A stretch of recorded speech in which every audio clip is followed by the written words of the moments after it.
Hello dear वृष राशि तो आसतु देखा डिसेम्बर 19 अमावास्या आपण जीवन में कौन नहीं आसूची वृष राशि जीवन में कौन नहीं आसूची okay thank you so much.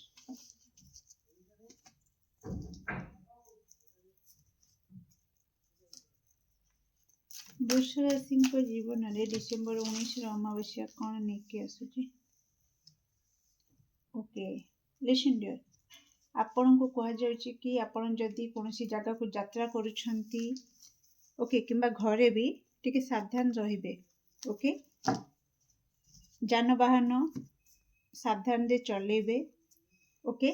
आउ कोट ना कोठी टिके आपनकर भाग्य आपनको साथ दे न पारे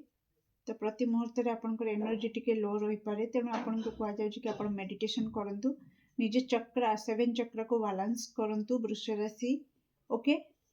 तो कहीं जड़े आपण को फालतू रे किसी उपदेश दे पारंती एया करो से कर तो आपण को कह जाउची कि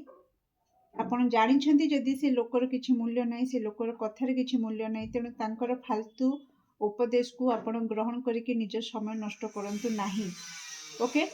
आपण से सब को इग्नोर करंतु नाही तो आपण को रास्ता रे बहुत किछि बाधा विघ्न आसी पारे आपण अजथा झमेला रे पड़ी जाई पारंती वृष राशि ओके डियर केमती लागला रीडिंग निश्चित कमेंट सेक्शन में आपनकर मूल्यवान मत को शेयर करिवे do like share and subscribe for more videos thank you so much.